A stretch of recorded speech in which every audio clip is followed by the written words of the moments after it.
Hi all, welcome to another King's Crusher radio show. So this is Tuesday, it's 9 PM UK time, and I'm just going to sort out the preview here. Mute. Okay, so hi all on Play Chess and streaming to YouTube. Okay, this week, Tata Steel concluded with Wesley So being the winner. So he came ahead of Magnus Carlsen. And there's some very interesting games to check out. Let's check out one of Wesley So's games in round 10. So against Radoslaw Wojciech. Let's have a look at that game. And let's turn on Livebook and add a Kibitzer as well. Okay, so this is in round 10. Wesley So playing white. Kicked off with c4, the English opening. Knight f6, knight f3, e6, g3, d5. So we're kind of going into a Catalan now. d4, bishop e7, bishop g2. Castles, and here queen c2 was played. More usual is just castling actually. Queen c2 was played. c5, that's putting a lot of pressure on the centre straight away. White just castles here. Quite often c takes d4 is played here. For example, knight takes like this, and black, the dark square's been put under pressure. That's quite a usual treatment. C takes d4. In this game, actually, we see an alternative, knight c6. So yeah, putting more pressure on the centre, but white can resolve some of this tension,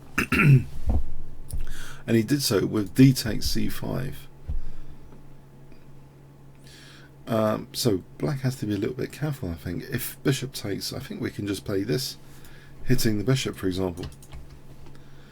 And that's slightly unpleasant for black. This is slightly unpleasant. You can see the c8 bishop is a problem. It's slightly better for white. Okay, so not taking the bishop. In fact, d4. A slight concern with this is it's kind of weakening some light squares, and this bishop is going to have a good time potentially on the diagonal if black's not careful. So but a3 immediately threatens to play b4, holding on to that pawn. Black stops that, and again you see that b5 is weakened as well. Rook d1. So setting up this pin, it could be useful. A knight could potentially head to b5, making use of that pin. And in fact, so this is interesting, this position. What is going on? Can black actually just play bishop takes c5 here? That is playable, but also e5 is playable. But you see that the pawns on dark squares, we have some light square corresponding weaknesses here, and also there's b5. So it's not just these two; it's b5 as well. Knight c3. Gives the intention potentially of knight, either knight b5 or d5 after takes. In fact, here knight d5 is played, so white is trying to A, get some potentially pressure, and B, this might even be sensitive, the h7, because there's things like this. It looks like it's trouble if white has another move in this position. He's setting up a kind of Siberian trap in reverse, where you play knight g5, and it's pretty dangerous to say the least, with threats on h7. So it's a tricky position. Black actually parries the possibility of knight g5 here by playing h6. I want to give you a more vivid demonstration of what's happening. First of all, you might ask, well, what if take there? The problem is It's two pieces are being hit, and if queen takes d5, actually knight g5, bang, bang. That's end of game, isn't it? Nearly. It's nearly end of game. The threat of mate and the threat of the queen. If e4 is nearly end of game, knight takes e4 threatens knight f6. And we got the bishop as well to hit. So this is nearly end of game. Or is in effect end of game, yeah. If this is the best line, then it's hopeless. So yeah, h6 seems quite necessary. And let's just also check g6. I think this actually g6 might is g6 refutable? It looks as though it's weakening dark squares, so it should be. Bishop g7. I think white's just actually just a lot better. This looks very nasty to have this pin. Is it winning? Looks close to winning. Looks very advantageous. So anyway, we come up with maybe h6 is one of the better moves. So with these three pawn moves, you can see weaknesses, weaknesses. There's weaknesses on light squares all around the shop actually. So e4, d5, b5, h7, g6. There's light square weaknesses. Is this such a big deal actually though? Is it such a big deal? White plays bishop d2 here with the potential now of b4, and it's still too dangerous to take on d5. There's still a knight g5 behind the scenes here. If, well, black played a4, the threat of b4 is parried with a4 to be able to take en passant, but if we've still got this is just very dangerous, knight g5 here. Although it's a little bit more complicated with d3, but white ends up being better. But it is actually almost yeah, possible, but not quite. So a4 anyway stops b4. Now we have bishop b4 putting, pardon me, we have bishop b4 making use of that weakened d4 square. Knight takes, a takes, and it's pretty sharp now. Knight takes d5, b takes c5. What is going on here? The knight moves, gaining a tempo. If the knight doesn't gain a tempo, what's happening? Well, I think white just takes on e5. Black has to try and get a tempo, right? So knight b4, but then white gains tempo again, but the knight comes to the rescue of e5 just in time. And we've switched from using one pin, but now there's another pin which is used, b4, making use of the fact that the pawn's pinned. So b4 threatens things like potentially b5 and knight e5. Queen e7. Then we have queen b2. Again, potentially b5 here just undermines this structure a bit, and maybe queen a3 to follow up to hold c5. We have bishop g4. Now against bishop g4, okay, it's kind of an interesting position. Does white really want to play b5 here? Maybe not necessarily. I'm not sure it achieves that much. If b5 here, we just have to set this pawn. It might not be that convincing, this position. Not yet. Not to use b5 yet. We see actually rook e1, as though it's discouraging any bishop f3. There's this e-file in one regard. In another regard, it also means e3 to try and open up that e-file and embarrass the queen on e7. We have rook fd8. Now knight d2. This is making use of these light squares. These are clearly a little bit compromised. What's the immediate threat with this as well? b5 might be pretty dangerous here. We see bishop e6, b5 now, knight b8, trying to shield b7 with the queen, just about. And also, maybe this is now on. It's protected with queen b4. And knight e4 to d6 is an attractive idea here, putting more pressure on b7. We see f5, just extinguishing knight e4, but at some cost again. So making sure knight e4 is not possible. This jumping into d6 would be highly unpleasant. But knight b3, using the pin again, is played. And white now is protecting c5, is actually threatening now. Rook takes a4 because c5 is not dropping. This would be a free pawn. So we see play sharpen up now with knight d7, offering b7. Is this like some sort of compensation for black? This is actually taken, forcing move rook ab8. Okay, so this is black's idea. Is it convincing? Well, if the bishop moves back, I think black just takes the knight, because actually he's just unpinned the a pawn. So if the bishop drops back, black just takes the knight. Thank you very much. End of game. But there's a clever point here white can make use of. No, he hasn't just blundered the piece. He plays actually rook takes a4. So rook takes b7, but the point is that rook takes a4 cunningly protects the queen, which means this pawn is unpinned, which means c6 is possible, getting the piece back.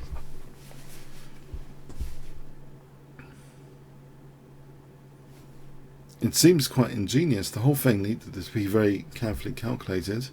It seems ingenious.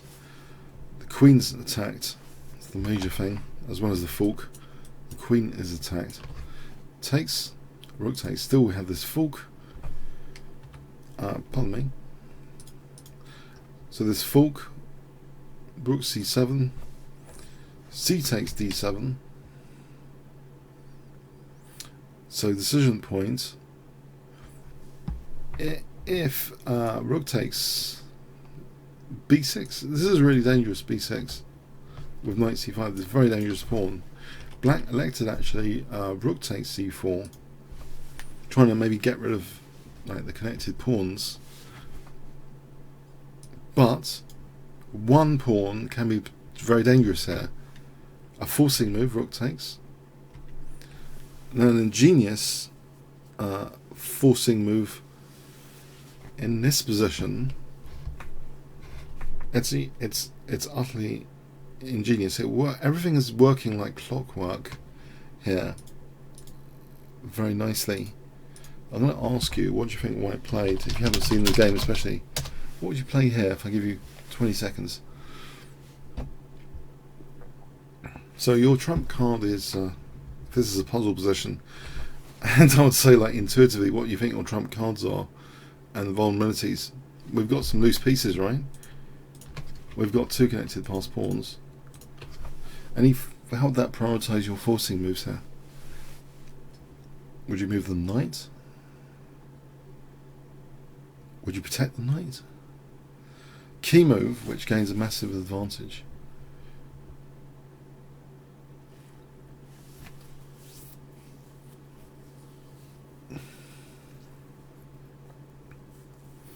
Bring your votes in now.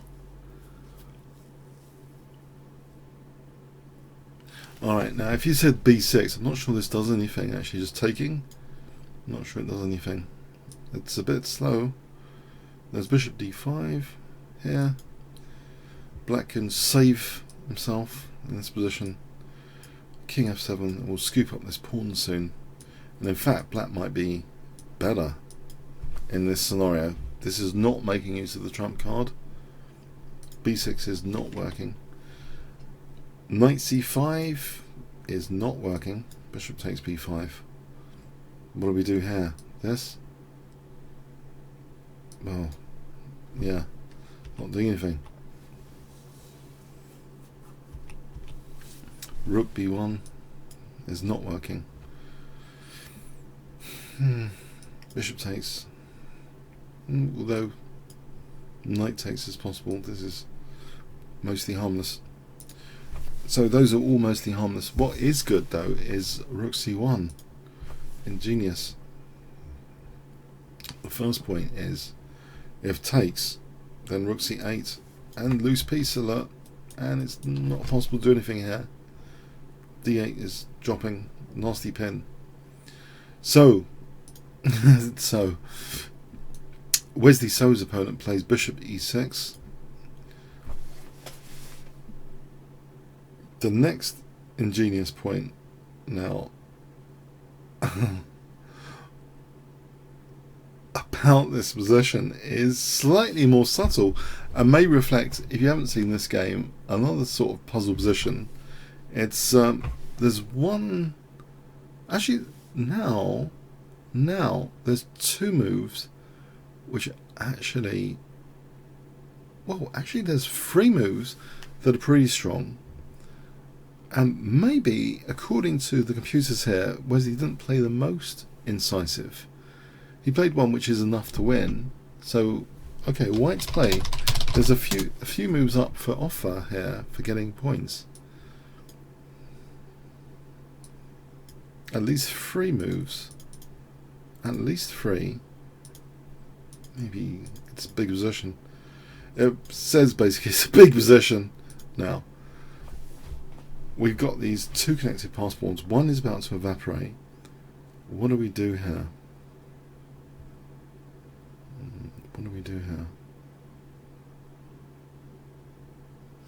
What would you play here? You know what? I'll give you 400 points for the computer move, 200 points for Wesley So's move, and 200 points for an alternative. There's at least three moves which are really good here. Maybe even four. Okay, it's a big position. Can you find... Okay, what would you like to say here? You can't go wrong. There's at least three moves which are good. Okay, b6 is the computer move, which is like nearly plus 6. Also, rook c7 is nearly plus... It's 2.5, and rook c8 is 2.5. Wesley played rook c8. This is good enough to win, right? Because after taking, the game ended like this. And b6, this outside pass pawn is a million miles away from the king. The king's not going to help. And the bishop can only temporarily blockade here against knight c5, b7. Only temporarily. So say king f7. Well, it was resigned here. It was, wasn't it? Yeah, the b6 was the last move. It was resigned. But let's say king f7. Knight c5, we've got b7 coming up. In fact, we can play just b7. And also, for those interested, this position is just winning. It's gigantic, actually. That even b6 actually is winning, because if it takes, check. Now if here, knight c5, with b7 to follow, it's herded by the rook. It's totally winning that position as well. If bishop takes, b7, and this is winning as well, because in particular rook c7 and knight c5, the pawn is winning in so many lines now. Knight a6 to follow, or rook c8. It's hopeless. This outside pass pawn is a killer. It's an interesting game, very interesting. It's black tried to play energetically with that c5, and then we had one pin in the centre used, one pin over here used, but the upshot of it all was there was an outside pass pawn which became decisive, mysteriously, you could say. So yeah, it was the case of the killer outside pass pawn. Okay, so positional game there. So the outside pass pawns, watch out for them. Actually, I noticed that when I went to Gibraltar once, there were a lot of games won with these pawns on the queen side, away from where the opponent castled. They're just sometimes the easiest. The king's not going to be a blockader. That's one thing about the pawns on this side of the board. The king, if it's castled over here, it's not a natural blockader. It's not Superman. can't go that quickly to that side of the board. They can be very, very dangerous, these passed pawns, on the queen side if on king side castling.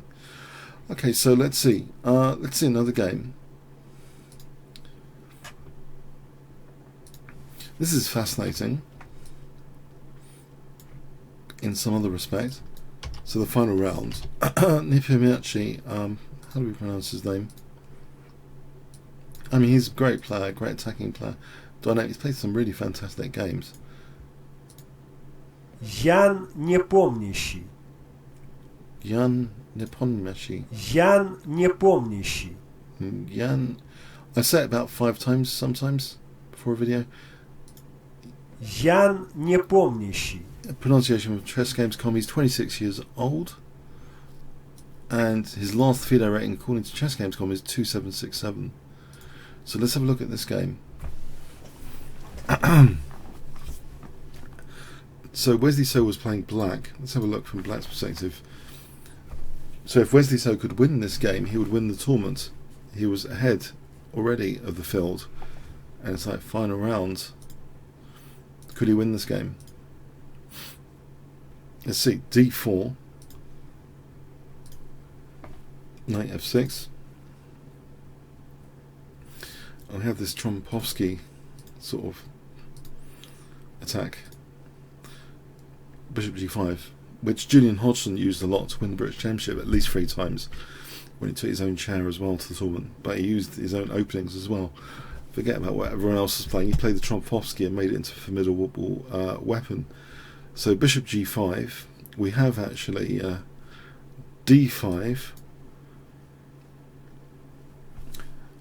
Now, kind of rare actually, knight c3 is used a lot in this position, which seems quite logical to put more pressure on d5 in a way. For example, knight c3, I mean, it seems more aggressive than putting it on d2, which is actually the game, because yeah, it's fundamentally, it's more aggressive and less passive than putting it on d2 in my view. But the advantage of knight d2 is you can still move the c pawn, right? But there's games like this. There's a lot of games like this. For example, I'm going to show you a common sequence. That's a lot of games from this position even, right?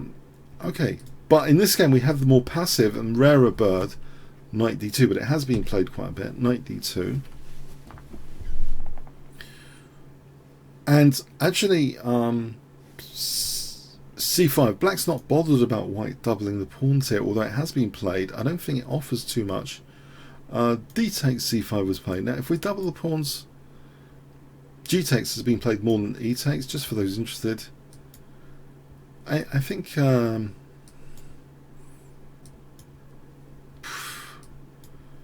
this should be okay for black. Apparently this is okay. It's yeah, this sort of position is okay. Okay, so anyway, so I don't think taking is such a big deal. It is one of the moves that has been played here, but more common is e3. We have d takes c5, which is the second most common, and it seems natural just to try and get the pawn with a development move. E4 seems like, okay, this might be a good idea, especially if white castles queenside, because you'll have this rook kind of contributing to the central pressure. We have black actually releasing the pin immediately, not bothering to take care or anything. Bishop takes c5 might be possible. I mean, I don't think there's anything too wrong with this. I don't think white can even do this because queen b6. And forget about taking the knight. It's too dangerous.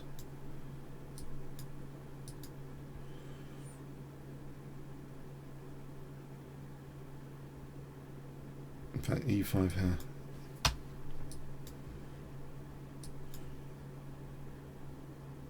This is going to be better for black.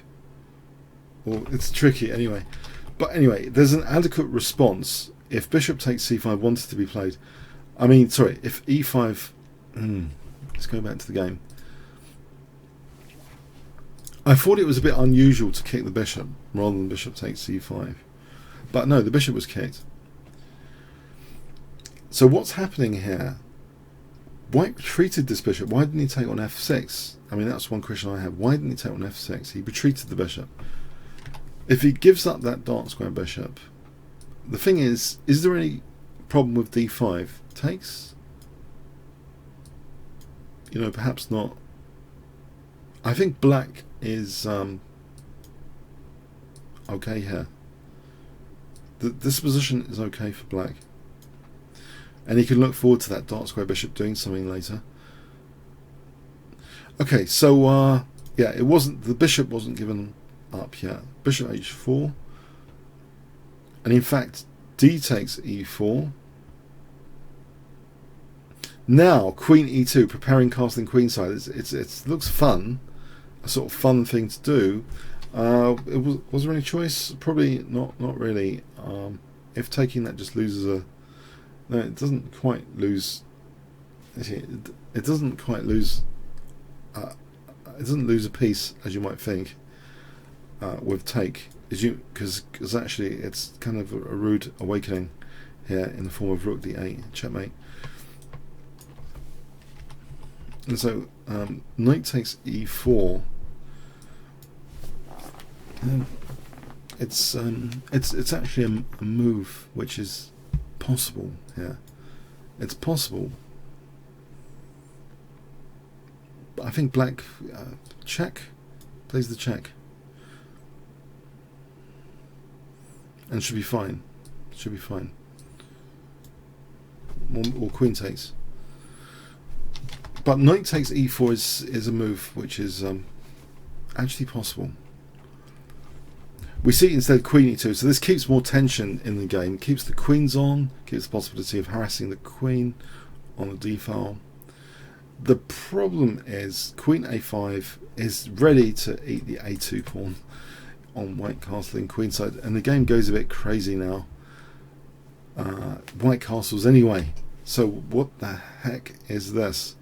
Giving up a2, and let alone other forcing moves. Not only can this be taken as a forcing move here, which might actually accelerate bishop hitting b2 as well. Both moves actually might be pretty good. In fact, in combination, g5 and queen takes a2 with the prospect of bishop g7 and queen a1, it doesn't seem too bad. g5 is possible basically. Queen takes a2. Yeah, what is white doing here? It looks as though the king's in the center, though. It looks a little bit scary actually, because is black actually asking for big trouble here, taking this pawn? Check is played.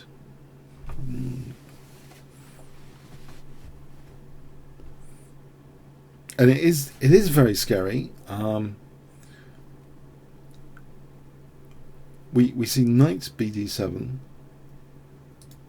Is there actually a way to lose completely here? Bishop d7 takes is not that pleasant. This position we've got, well, it's winning with queen c8 check, so that's not pleasant. So we have knight bd7.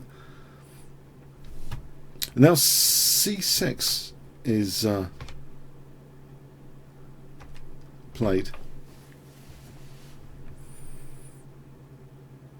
and things are getting very sharp looking here. I mean, always this has, oh blimey, sorry, this is sharp looking. Before my mouse is taking over. Stop it. I'll click a button on it trying to change the mode. Stop it. B takes, queen takes. Yes, that's calmer. My mouse was in bullet mode still or something. I don't know. Anyway, I'm hoping it doesn't take over here. So the rook's attacked. So the question I have, I mean, black with the rook attacked, why not just play rook b8? Actually, this might be possible. But knight b3 defends against a1 and defends b2.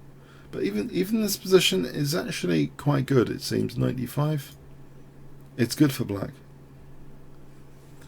That shields the d file and threatens bishop b7, and it's good for black apparently.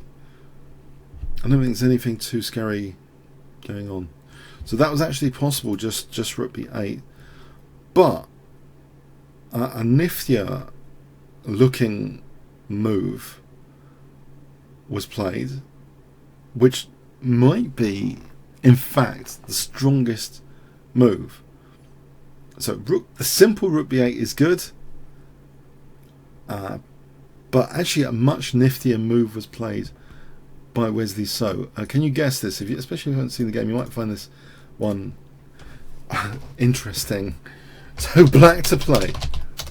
Now, if this was a puzzle position, you would notice instinctively, what the heck is the queen doing so near to the king on b2? We've got an open road to b2, right? If this was a puzzle, just take this intuitively, that wouldn't be fun to sort of do something with b2 here. Okay, but intuitively also the king is still in the centre, right? We've got a bishop pointing on dark squares, we've got a rook potentially pointing on dark squares. It looks a little bit double-edged, right? So what would you do here? What would you do? It's actually, there is a way of getting a big advantage in this position.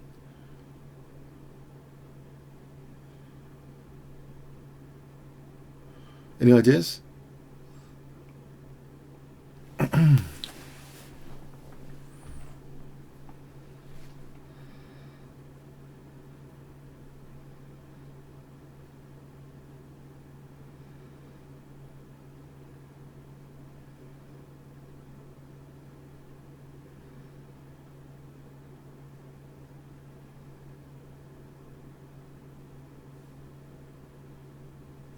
Right, it's a really cool move is played here, bishop b7, to gain a key tempo with rook b8. Now, just for a moment, just to empathise a bit with white's play here, if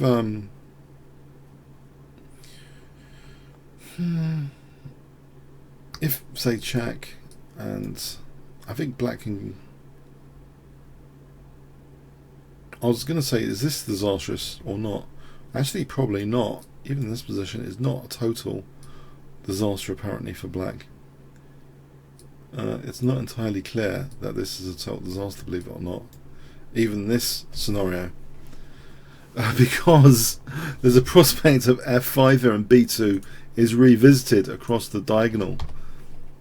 Yeah, it's not entirely clear cut, funny enough, this position. For those interested in some background here, black's, according to engines, is still fine. Even in this position, I was trying to create a disaster scenario and I couldn't. Okay, but anyway, so it is actually fundamentally bad for white, even if white wins a piece on d7. But bishop b7 is with tempo, getting to that b2 activity. So check, forcing knight b1, rook b8, bang, we're already on b2. And going to take on b1. It's a wreck, it's a train wreck of an opening for white. This whole thing has been exposed rather simply with like just one key forcing move, that there's a b2 disaster here. Sometimes you have to prove if your attack's faster than the opponent's. Black seems to have proved his attacks faster.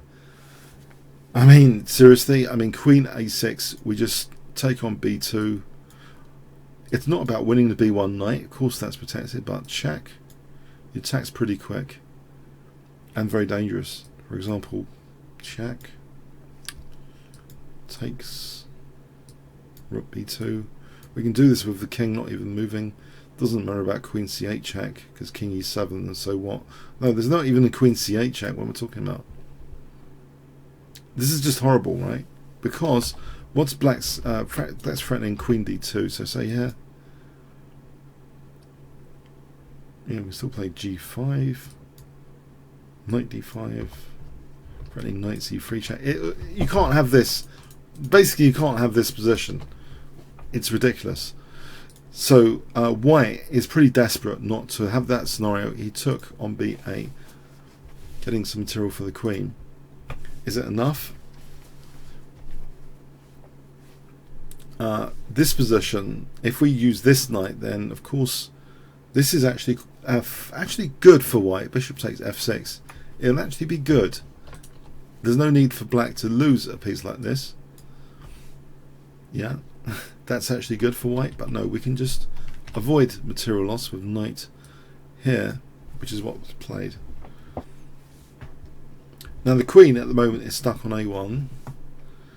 For a moment it looks interesting. Bishop e7, challenging the bishop. Takes, so opens the rook up, of course. We have knight d4. Knight b3 might be threatened here. That queen could be in trouble, say like this, could be trapped potentially with knight b3 if black was not careful. Say played this. Let me see if there's actually no. This is not a disaster scenario because we've got rook takes c3. Black's still better there. I was just trying to create a disaster scenario. It's actually difficult to do that in this game. Black's just fundamentally better, it seems, across many variations. Rook c8 is possible. Knight c5 is possible. Queen a5 is possible. They're all possible. They're all good for black. Knight c5 stops any potential queen trap. The queen has got limited squares, right?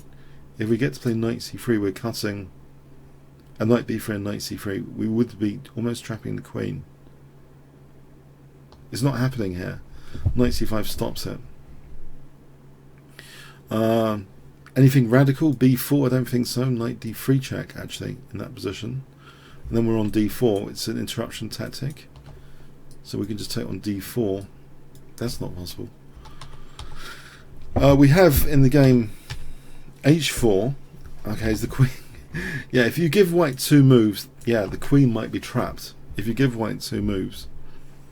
Yeah, okay, but in the meantime, rook d8. Rook h3. So it looks as though rook a3 is threatened to trap the queen. But funny enough, this there's something I mentioned before in this position, which actually means this is not. It's parried in a crushing manner. Well, yeah. What do you think black plays here?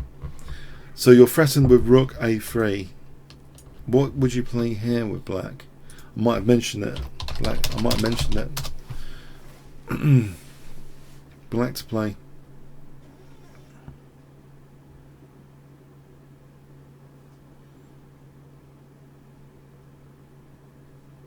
Hang on.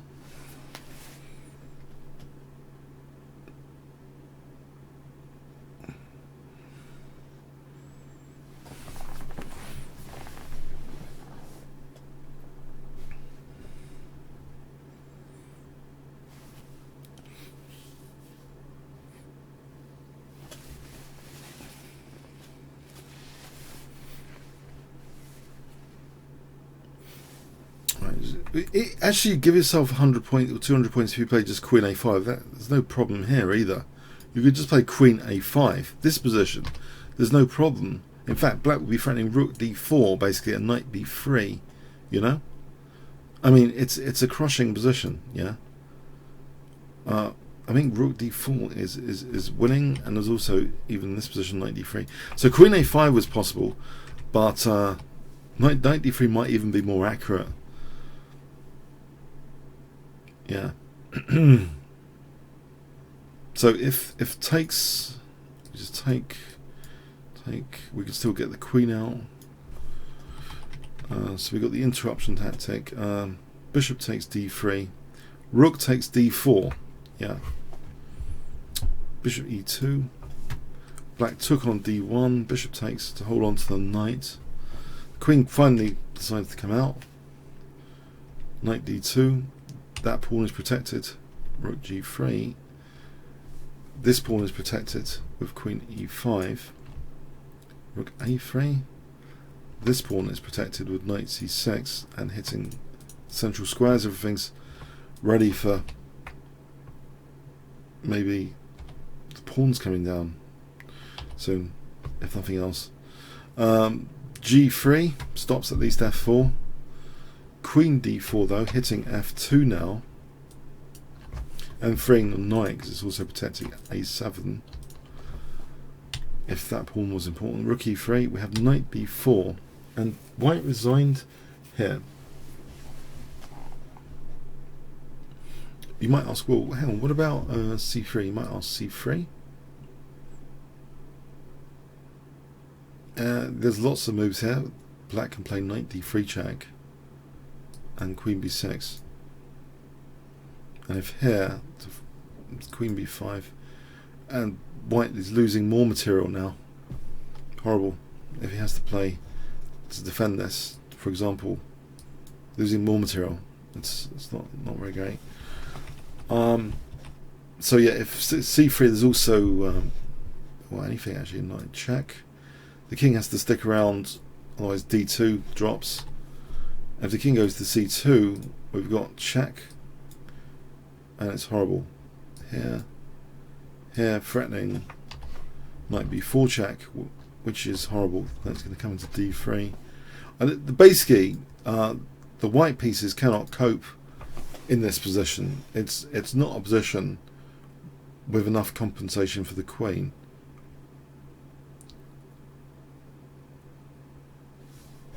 As an example, say f3 here takes.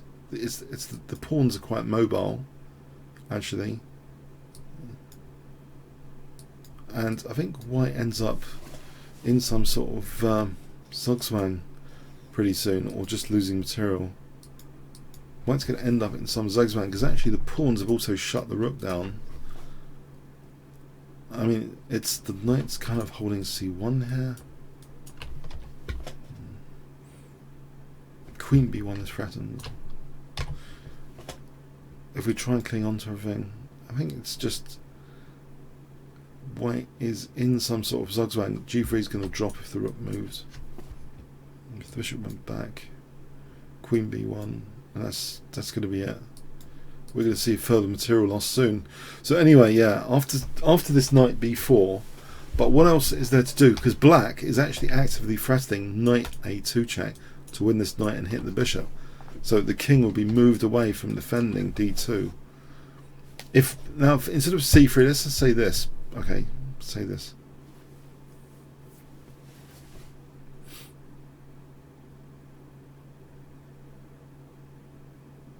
Queen d5. There's queen a2 coming. I think again white is in severe difficulties here. I mean, let's see what can happen here. Ends up losing material. Yeah, it's not a great position. If here, for example, yeah, there's all sorts of double attacks available. It's just not a great position. So anyway, I was just curious though why it wasn't played on myself a little bit.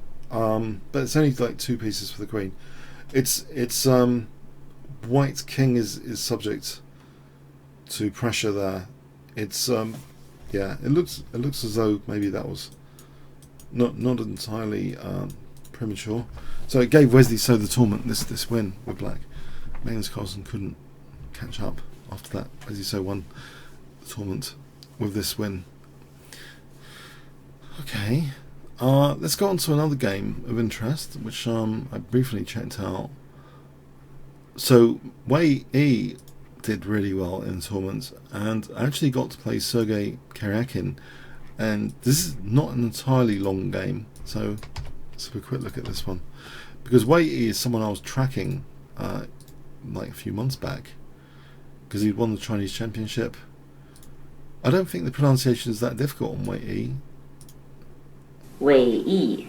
Yeah, just Wei E. Wei E. Funny enough. He's only 17 years old. Last FIDE rating 2706. So he's recently joined the 2700 club. And I had a thought, it's like, it's not really guaranteed just because he visits the 2700 club that you might just have a gravitational pull outside of that club. But he did so well in this tournament. So actually, it looks as though he's here to stay as a 2700 player. He had a fantastic tournament. Fantastic. Wei E. So here he is playing against Sergey Karjakin, who competed against Magnus Carlsen in the World Championship. Let's have a look at this game. So Wei E, being white, he's played some absolutely fantastic, dynamic attacking games. Wei E. Which some of which are on the Kingscrusher channel. Like his immortal game had a king walk. You know, some were saying that was kind of an immortal game with Anyway, so check that out on the King's Crusher channel for Weight E games. I have a big playlist for him. So yeah, check out King's Crusher Weight E playlist. Okay, enough of the plugging. Now let's have a look at this game. So Sergey played E5. We have this Royal of Paz, which was very difficult for Magnus Carlsen to crack in the World Championship. So we have Berlin defense, and Weight E is following in kind of Magnus's footsteps. This D3 sidelining the main stuff, letting this seemingly aggressive deployment of the bishop. But this is all pretty beaten territory. Bishop takes C6. So Weight E is like playing Magnus Carlsen style, it seems, and actually accepts Black's little gambit here.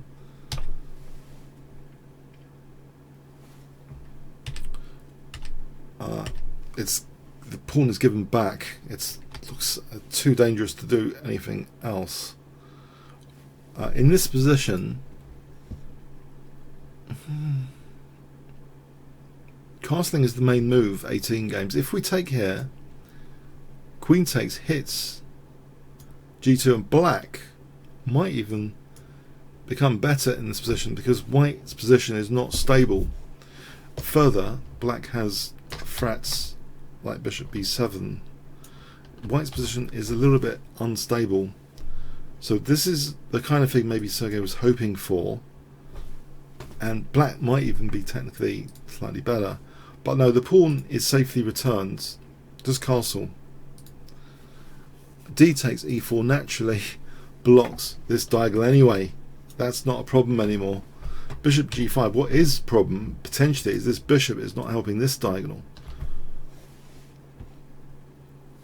We have C5 anyway, but remember this bishop's a long way from being dangerous. And in fact, this center is, although it doesn't seem that stable, it's ignored for a moment because that E pawn is hit with this pin. C takes, and this might have been pure preparation in this position. Knight takes E4. So White is just very clearly exposing the bishop is not helping against this pin.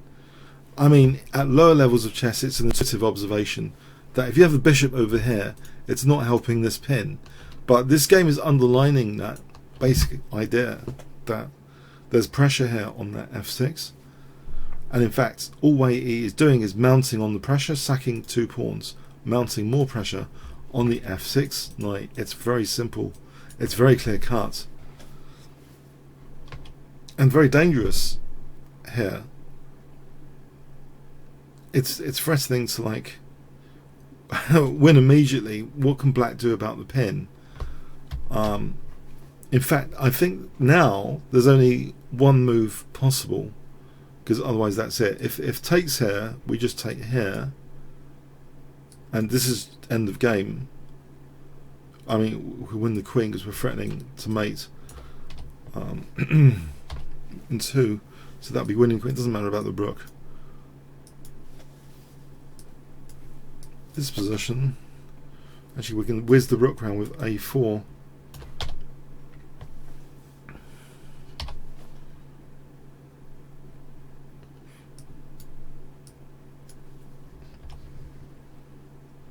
We can still whiz the rook round soon.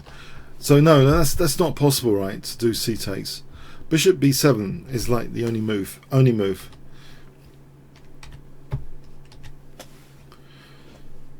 Okay, we have bishop takes F6, and the idea is bishop takes E4, because again, if takes, well, knight takes F6, and this is winning for White because here we have queen F5.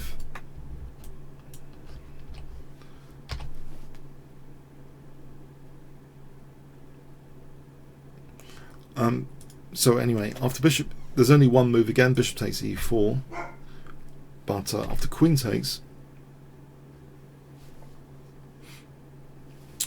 now 2 options you might think. In fact, G takes doesn't seem to be mated by force. Funny enough, G takes, even though it looks terrible, this wasn't played. Queen takes was played. On G takes, knight C6 here. This. Black might not be totally dead, might not be toast. It's actually a plausible continuation, it seems, to play G takes. It doesn't look nice, but it seems, from the engine perspective here, it seems plausible to play G takes F6. I mean, we're talking, less than half a pawn. This is knight 7. I know I could leave it for hours analysing, but it thinks it's less than half a pawn. But the continuation played actually loses the exchange outright. This, although it maintains a healthy looking pawn structure, it just loses the exchange. Basically, knight d7 just wins the exchange. Basically, it wins the exchange. Knight d7.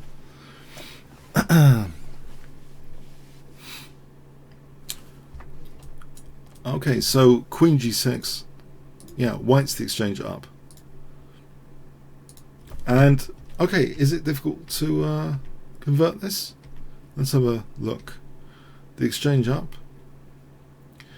G3, was black actually threatening anything? Not particularly.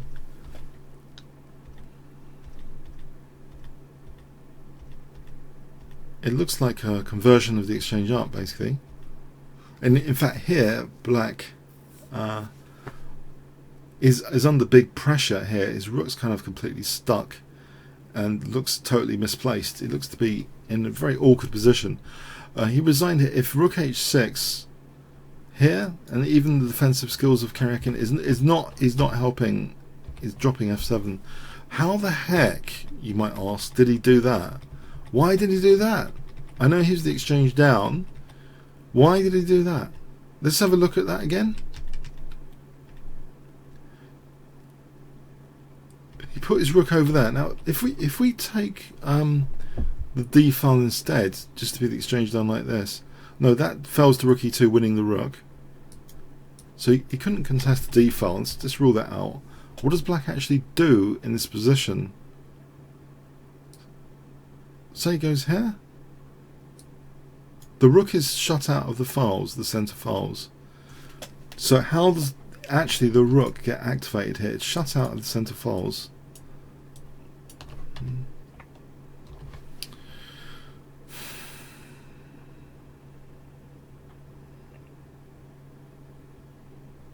I mean, the engine's suggesting for the rook to do this, but we end up f7 being an issue. It just ends up f7 as an issue.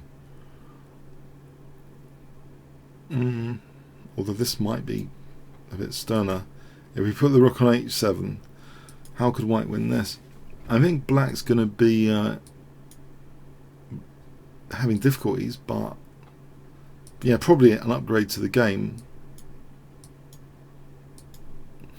If f7 drops, then we've got even worse pawn structure.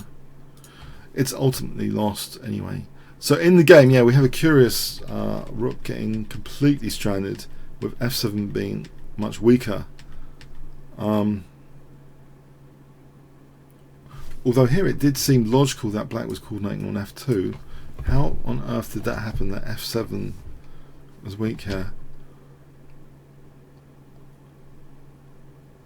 The problem is black wants to defend g7, so he ends up trying to defend g7, having a problem with f7 again. So we end up here. Okay, so it was pretty neat and surprisingly shocking conversion of the exchange up. It seems as though actually there's a fundamental problem in that position, as well as being exchanged down. The rook didn't seem to have too much to do because of the center file situation. Yeah. Okay, so interesting game there from White E. So he beat Sergey. So he's definitely, he doesn't seem to be just a temporary visitor. He's so young, and the rating is still increasing on White E. So we've got, potential champions in White E and Wesley So from the look of this tournament. So I'm sure we'll see more from them. So it's just the start of the year, so great achievements for both. So in the end results of the tournament, in the Wesley So 9 out of 13, Magnus Carlsen 8 out of 13, Wei 7.5, with Adiban did well and Levon Aronian did well. on 7.5. So Wesley So clinched this tournament for Magnus Carlsen, so congratulations to him. Okay, I hope you enjoyed this selection of free games. Comments, questions, likes appreciated on YouTube. And I'm going to go now. Okay, have a good week. Thanks very much. Cheers then.